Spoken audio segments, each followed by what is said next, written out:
Hello everyone, welcome back to our YouTube channel. हम SST class जो हमने शुरू की थी, हम उसके बारे में पढ़ेंगे आगे। जैसे हमने चैप्टर शुरू किया था, सेकंड चैप्टर सिविक्स का फेडरलिज्म, हमने इसके बारे में कुछ पढ़ लिया था। अब देखते हैं आगे नेक्स्ट पार्ट क्या है। हमने सबसे पहले फेडरलिज्म के बारे में पढ़ा था कि ये क्या होता है, इसमें पावर को कैसे शेयर किया जाता है, उसमें लेवल बताए गए थे, एंटायर कंट्री के बारे में बताया गया था। नेक्स्ट में हमने फेडरल गवर्नमेंट और यूनिटरी गवर्नमेंट के बारे में पढ़ा था। इससे आगे हमने इसके जो डिफरेंस है वो पढ़ी थी, क्या क्या डिफरेंस है दोनों में, फेडरल में और यूनिटरी गवर्नमेंट के अंदर। उसके बाद हमने की फीचर्स पढ़े थे फेडरलिज्म के। मोस्ट इंपोर्टेंट क्वेश्चन है चैप्टर का। आज हम यहाँ से शुरू करेंगे। जो आज का हमारा टॉपिक है, different routes of federation formation, कि जो संघवाद की जो फॉर्मेशन है उसको बनाने के लिए उसकी मेन रूट्स क्या क्या है, अलग अलग। तो इसमें दो तरीके की रूट्स हैं। जैसे जो संघवाद है इन दो पे चलता है, ये दो रूट्स है, holding together and coming together. ये क्वेश्चन भी है, क्वेश्चन को इसी तरीके से एक्सप्लेन किया गया कि होल्डिंग टुगेदर क्या है और कमिंग टुगेदर क्या है। होल्डिंग में मतलब होल्ड का मतलब साथ मिलाना, साथ मिलाकर चलना, मिलाना। और कमिंग का मतलब है साथ आना। दोनों में डिफरेंस है, हम इनके बारे में जानेंगे कि ये चीज क्या है। इस टॉपिक मतलब पावर को शेयर किया गया एक होल्डिंग टुगेदर के वे से, एक कमिंग टुगेदर के वे से। देखिए इनमें डिफरेंस बताया गया है। जैसे सबसे पहले है कमिंग टुगेदर।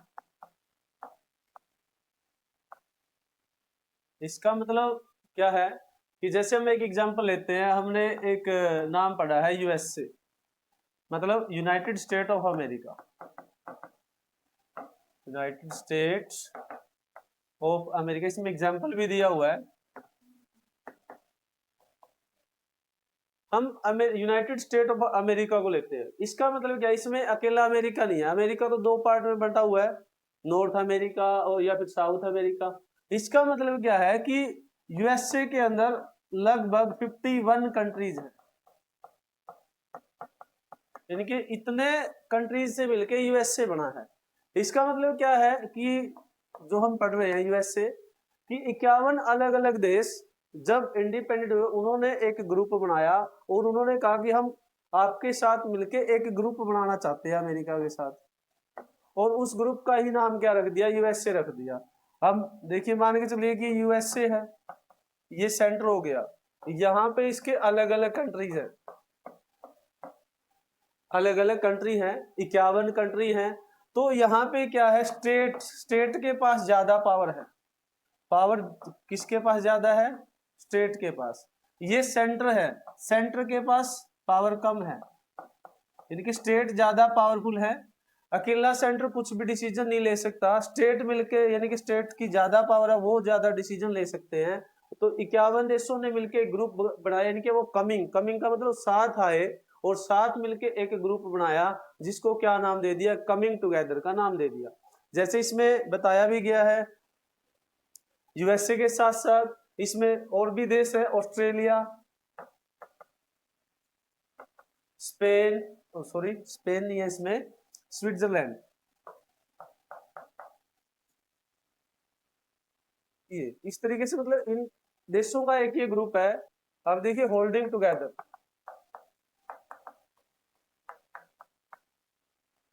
इसमें क्या है, यानी कि साथ मिलाना।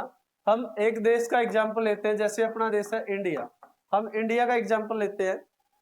इंडिया किससे मिलके बना हुआ है, यानी कि हमारे देश में 28 स्टेट है प्लस 8 यूटी है, स्टेट्स एंड यूटी, इन सबसे मिलके क्या बना हुआ है, एक इंडिया बना हुआ है। इसका मतलब क्या है कि यहाँ पर एक गवर्नमेंट है जिसको हम क्या कहते हैं, सेंटर। सेंटर के पास ज्यादा पावर है, ज्यादा पावर है, और जो स्टेट है, स्टेट के पास क्या है, कम पावर। मतलब यहाँ पे सेंटर ज्यादा पावरफुल है, स्टेट जो सेंटर ऑर्डर देगा वही ऑर्डर स्टेट पे लागू होगा। होल्डिंग का मतलब कि इंडिया ने इन स्टेट को अपने अंदर होल्ड किया हुआ है। इसके साथ और भी एग्जांपल है, जैसे हम बात करें इंडिया के साथ साथ स्पेन, बेल्जियम, ये ऐसे देश है जहां पे क्या है, होल्डिंग टुगेदर है। तो वही हमने अब इसमें देखना है कि इसकी डिफरेंट फॉर्मेशन रूट्स क्या है। देखिए सबसे पहले यही बताया गया है, when a large country divides its power between the constituent state and national government is known as holding together federation.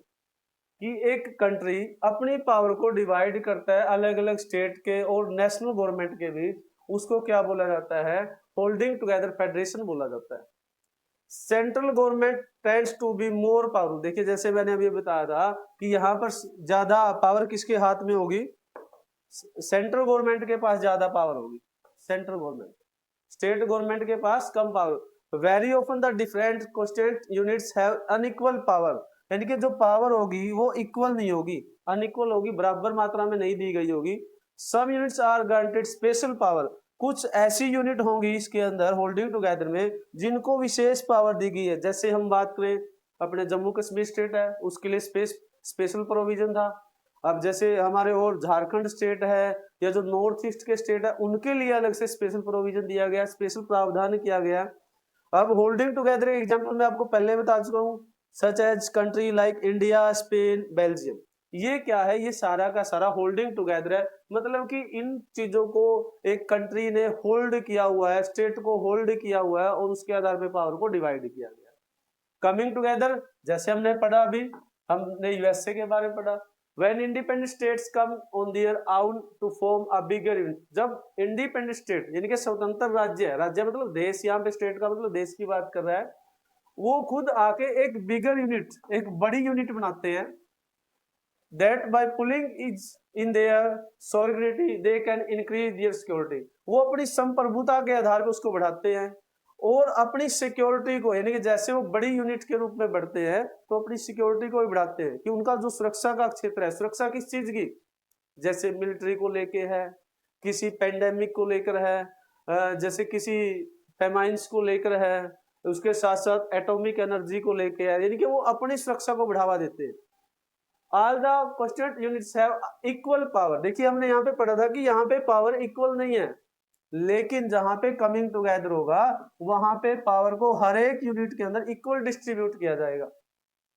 The example of some countries, कुछ देशों के एग्जाम्पल बताए गए हैं, लाइक यूएसए, स्विट्जरलैंड, ऑस्ट्रेलिया। तो ये इसका मेन स्ट्रक्चर माना जाता है, इस बेस पे भी क्वेश्चन आ जाता है हमारा कई बार, होल्डिंग टुगेदर या कमिंग टुगेदर के बारे में बताइए, या फिर जैसे ब्लैंक्स के अंदर आता है कौन सा देश जो होल्डिंग टुगेदर का है, कौन सा देश है जो कमिंग टुगेदर का है। तो मेनली क्वेश्चन इसी तरह से इसमें पूछा जाता है।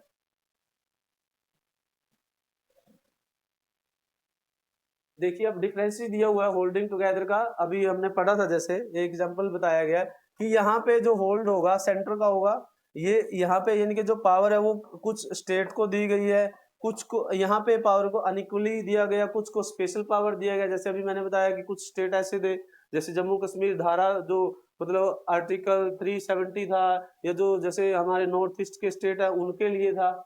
कमिंग टुगेदर में देखो यहाँ पे सेंटर है, सेंटर यानी कि ये किससे मिलके बना, इन स्टेट से। यहाँ पे पावर कम है, यहाँ पे स्टेट के पास ज्यादा पावर है, यहाँ पे सेंटर के पास ज्यादा पावर है, स्टेट के पास कम पावर है।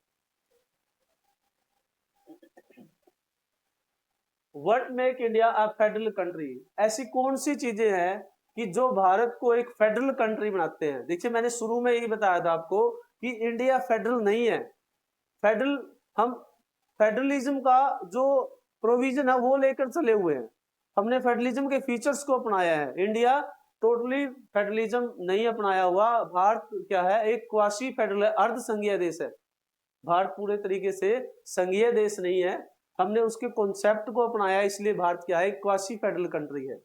All the features of the federal system apply to the provision of the Indian constitution. जो भी फेडरलिज्म के फीचर्स है वो कहां पर अपनाए गए हैं, भारतीय संविधान के अंदर उनको अपनाया गया है। The Indian constitution is a three fold distribution of legislative power. Bharat का जो संविधान है ना, वो पावर को लेजिस्लेटिव प्रोविजन यानी कि विधान पालिका के रूप में जो हमारे कानून बनाने वाली संस्था है, लेजिस्लेटिव पावर है, उसको तीन फोल्ड में डिस्ट्रीब्यूट करती है, between the union government and the state government, की केंद्र सरकार के आधार पे और राज्य सरकार के आधार पे। ये तीन लिस्ट कौन से, the three list are mention below, यानी कि इनको तीन लिस्ट में डिवाइड किया गया है। फर्स्ट लिस्ट कौन सी है, यूनियन लिस्ट, जिसको हम क्या कहते हैं, संघीय सूची का नाम देते हैं, संघीय सूची, संघ सूची बोलते हैं जिसको हम। स्टेट लिस्ट, जिसको हम क्या कहते हैं, राज्य सूची का नाम देते हैं, राज्य सूची। थर्ड है हमारा कंकरेंट लिस्ट, ये क्या है, समवर्ती सूची, समवर्ती सूची। इस तरीके से इनको लेजिस्लेटिव वे से भी तीन तरीके के, तीन जो लिस्ट है उनमें मेंशन किया गया है। अब देखिए हम इन लिस्ट के बारे में पढ़ेंगे कि ये लिस्ट क्या है। यूनियन लिस्ट, जिसको हम क्या कहते हैं, संघ सूची या संघीय सूची कहते हैं, संघीय सूची। सबसे पहली बात, इस सूची के अंदर 97 टॉपिक्स है। कितने टॉपिक्स है, 97 टॉपिक्स ऐड किए गए हैं इस सूची के अंदर, इस लिस्ट के अंदर। इंक्लूड सब्जेक्ट, इसमें ऐसे सब्जेक्ट है, यानी कि इसमें 97 सब्जेक्ट्स ऐड किए गए हैं इसके अंदर, 97 ऑफ नेशनल इंपोर्टेंस, जो कि राष्ट्रीय हित के मामले होते हैं, सच एज द डिफेंस, सबसे पहले डिफेंस, रक्षा का मामला इसके अंदर शामिल किया गया है, of the country. Foreign affair, विदेशी मामले, विदेशों से रिलेटेड मामले, वो भी इसी में है, विदेशी मामले इसी सूची में ऐड किए गए हैं। बैंकिंग, बैंक से रिलेटेड मामले, वो भी इसी में ऐड है। कम्युनिकेशन, जन संचार, यानी कि मीडिया सिस्टम है जो हमारा, वो भी इसी के अंदर ऐड किया गया है। एंड करेंसी, हमारी जो मुद्रा है, करेंसी, वो भी। The union government alone can make the law relating to the subject mention in this list.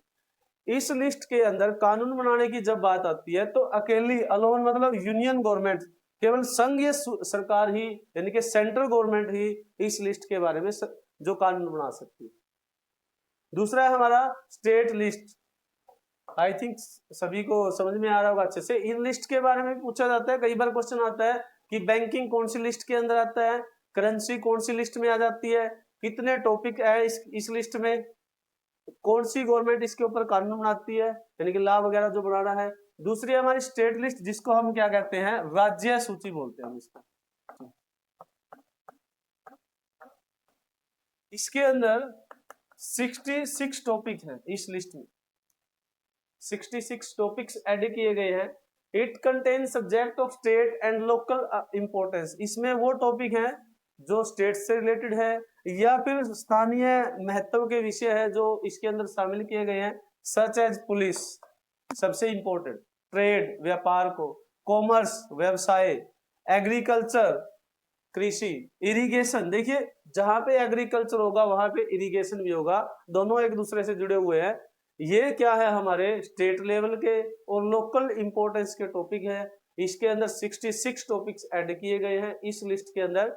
The state government alone can make the law, देखिए यहाँ पे अकेली स्टेट गवर्नमेंट ही कानून बनाती है। जैसे हमने ऊपर पढ़ा था यूनियन लिस्ट में यूनियन गवर्नमेंट कानून बनाती है, यहाँ पर स्टेट लिस्ट के अंदर स्टेट गवर्नमेंट इनसे रिलेटेड जो भी कानून है, सब्जेक्ट से रिलेटेड कानून बना सकती है और ये जो टॉपिक है या जो सब्जेक्ट है उनको अप्लाई कर सकती है।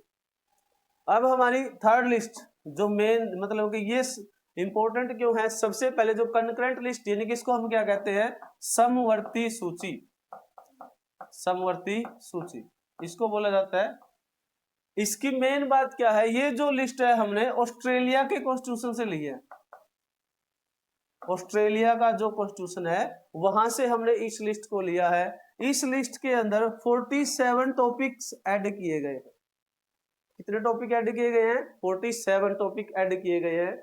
It include subject of common interest, common मतलब साझा हित के, यानी कि जो सेंटर से रिलेटेड भी हो, स्टेट से रिलेटेड भी हो, दोनों के ऐसे कॉमन जो दोनों गवर्नमेंट मिलकर काम कर सकती है। Both the union government as well as the state government, दोनों ही गवर्नमेंट यहाँ पर काम करती हैं। द लिस्ट इंक्लूड, इसमें देखिए सबसे महत्वपूर्ण कौन सा है, एजुकेशन, शिक्षा से जुड़ा हुआ है, फॉरेस्ट से जुड़ा हुआ है, ट्रेड यूनियन से जुड़ा हुआ है, मैरिज, विवाह से जुड़ा हुआ है, एडॉप्शन, गोद लेना, एंड सक्सेशन, यानी कि ऐसे टॉपिक जो इसके अंदर कॉमन है, साझे हैं, वो जो जोड़े गए हैं। Both the union as well as the state government can make law, यहाँ पर दोनों ही जो सरकार है, यूनियन गवर्नमेंट भी और स्टेट गवर्नमेंट भी, दोनों गवर्नमेंट मिलकर कानून बना सकती है इन सब्जेक्ट के ऊपर। If the law conflict with each other, देखिए यहाँ पे एक इंपॉर्टेंट बात क्या है, अगर कोई भी कानून सेंट्रल गवर्नमेंट और स्टेट गवर्नमेंट का आपस में कॉन्फ्लिक्ट पैदा कर रहा है, यानी कि वाद विवाद पैदा कर रहा है, तो उस टाइम पे क्या होता है, the law made by the union government will be consider, यानी कि जो कानून केंद्र सरकार द्वारा अप्लाई किया गया है वो कानून लागू होगा, वो अप्लाई किया जाएगा। अगर स्टेट गवर्नमेंट और सेंट्रल गवर्नमेंट दोनों के कानून आपस में कोई कॉन्फ्लिक्ट पैदा कर रहा है, तो वहां पर कौन सा कानून लागू होगा, जो यूनियन गवर्नमेंट के द्वारा कानून बनाया गया है वो कानून ज्यादा मान्य होगा, वही कंसीडर किया जाएगा। अब देखिए, जो हमारे संविधान को बनाने वाले थे, कॉन्स्टिट्यूशन मेकर थे, उन्होंने बड़ा फ्यूचर की प्लानिंग सोच के एक लिस्ट और ऐड कर दी। नाम क्या था, रेसिडुअरी लिस्ट। इसको क्या बोला जाता है, अवशिष्ट सूची। क्या नाम है इसका, अवशिष्ट, यानी कि ये फोर्थ लिस्ट है हमारी, जिसका नाम दिया गया है अवशिष्ट सूची। जो हमारे कॉन्स्टिट्यूशन मेकर थे, संविधान निर्माता थे, उन्होंने बड़ी सोच समझ के फ्यूचर की प्लानिंग के आधार पे इस लिस्ट को बना दिया। इस लिस्ट का क्या काम था, देखिए, दो subject which are not fall in any three list, यानी कि ऐसे सब्जेक्ट जो इन तीनों लिस्ट में शामिल नहीं थे, और एनी अदर मैटर, और ऐसे बहुत सारे मैटर्स थे जो आगे जाके राइज हुए with the passage time to time, मतलब समय के अनुसार जो निकल कर सामने आए, वो सारे के सारे टॉपिक क्या कर दिया, वो जो नए टॉपिक होंगे या नए जो सब्जेक्ट होंगे, नए मैटर्स होंगे, वो इस लिस्ट के अंदर शामिल किए जाएंगे। लाइक जैसे हम बात करें कंप्यूटर सॉफ्टवेयर, कंप्यूटर सॉफ्टवेयर, यानी कि ये ऐसा टॉपिक है जो कि बाद में डेवलप हुआ, इसलिए इसको किस में शामिल किया गया, रेसिडुअरी लिस्ट के अंदर, अवशिष्ट सूची के अंदर शामिल किया गया। देखिए, अब हमारा टॉपिक है आगे, हाउ इज फेडरलिज्म प्रैक्टिस, संघवाद का पालन कैसे किया जाता है। संघवाद क्वेश्चन इसी टाइप में आता है, इसी फॉर्म में क्वेश्चन आता है, इसी तरीके जैसे ये दिया गया है, संघवाद का पालन कैसे किया जाता है।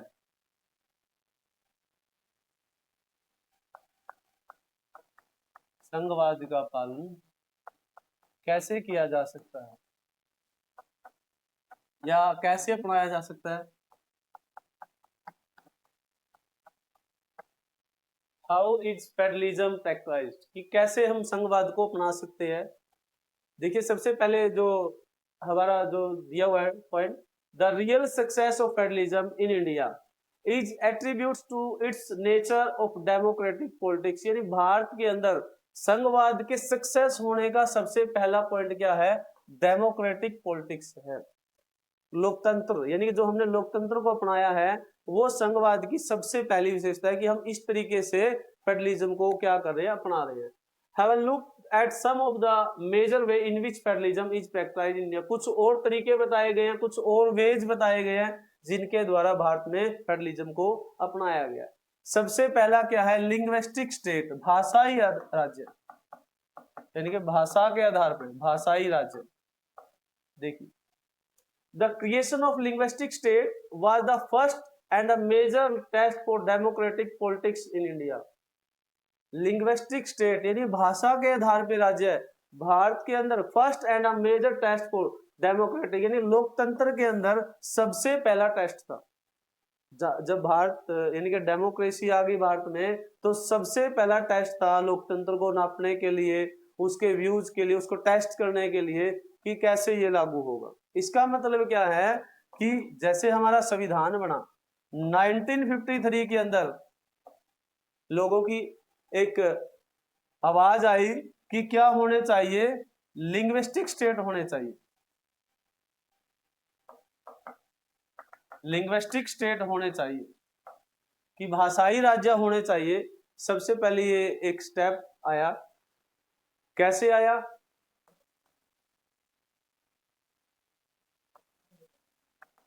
लिंग्विस्टिक स्टेट, ये अभी जैसे मैंने आपको बताया कि भाषाई राज्य, यानी कि ये डिमांड कब शुरू हुई, 1953 के अंदर। हमारा संविधान बनने के बाद, इलेक्शन कमीशन बनने के बाद एक आवाज आई कि लिंग्विस्टिक स्टेट होने चाहिए, मतलब भाषा के आधार पर राज्य होने चाहिए। ये आवाज सबसे पहले कहां से आई, आंध्र प्रदेश से शुरू हुई। आंध्र प्रदेश से। आंध्र प्रदेश से कैसे शुरू हुई, बड़ा डीप टॉपिक है, इसके अंदर है ये। आंध्र प्रदेश का एक लीडर था, उसका नाम क्या था, पोटी श्रीराम मुल्लू। ये एक लीडर था, ये कांग्रेस का लीडर था। इसने आंध्र प्रदेश को एक सेपरेट स्टेट यानी कि अलग राज्य बनाने के लिए एक आवाज उठाई कि भाषा के आधार पर राज्य होने चाहिए, कि भाषा के आधार पर अलग राज्य होना चाहिए। और ये हंगर स्ट्राइक पे यानी भूख हड़ताल पर बैठ गया।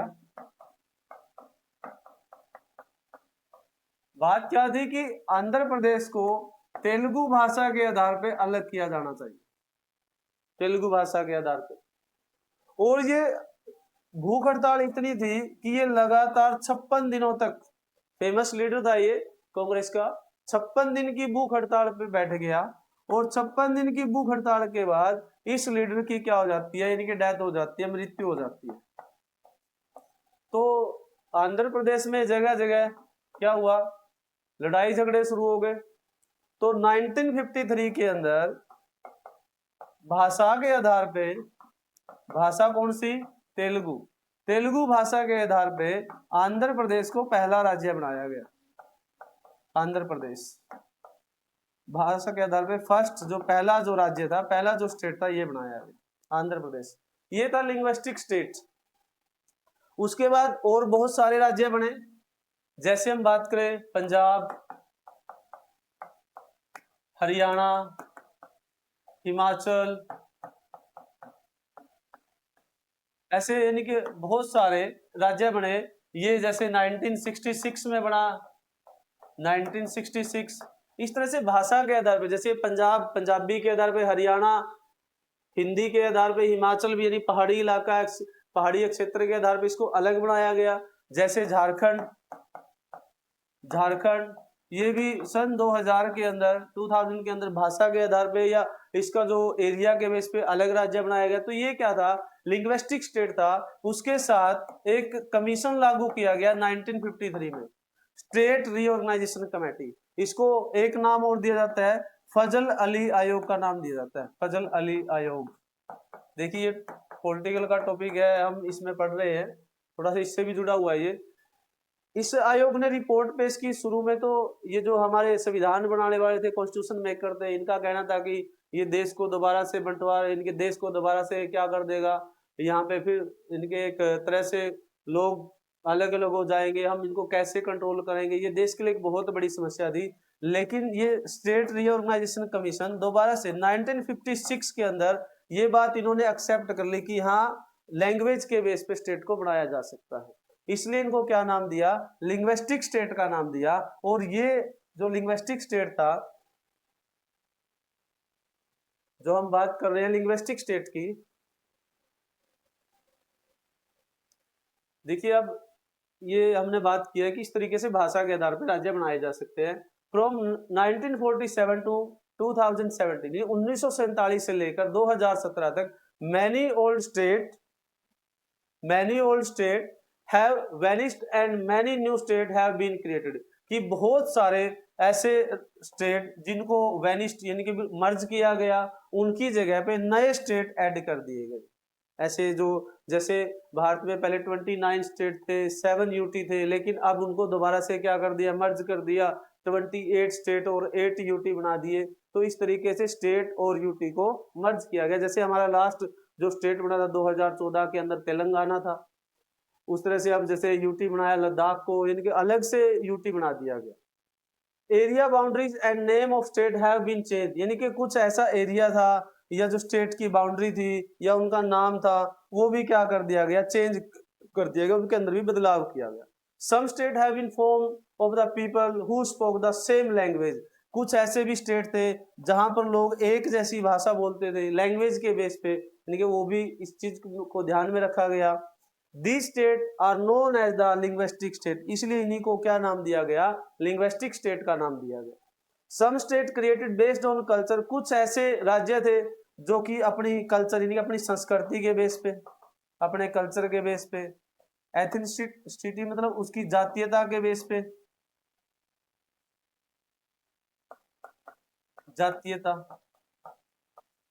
जातीयता के बेस पे, जियोग्राफी उसके भौगोलिक क्षेत्र के आधार पे, भौगोलिक क्षेत्र के आधार पे उनको अलग किया गया। लाइक नागालैंड, नागालैंड क्या था, यानी कि पहाड़ी क्षेत्र था, इनका अलग, यानी कि एक ट्राइबल एरिया है, यहाँ पे खासी ट्राइब सबसे फेमस है इसलिए इसको। और ये एक और खास बात इनकी, ये ऐसा स्टेट है नागालैंड, इसकी ऑफिशियल लैंग्वेज इंग्लिश है इंडिया के अंदर, सबसे खास बात इस स्टेट की है। उत्तराखंड, झारखंड, यानी कि ये ऐसे स्टेट है जो इनके कल्चर, एथनिसिटी, उनकी ज्योग्राफी उस बेस पे इनको अलग किया गया। आज हम इतना ही डिस्कस करेंगे, बाकी जो भी टॉपिक बचा है हम नेक्स्ट वीडियो के अंदर डिस्कस करेंगे। Thanks for watching, have a nice day.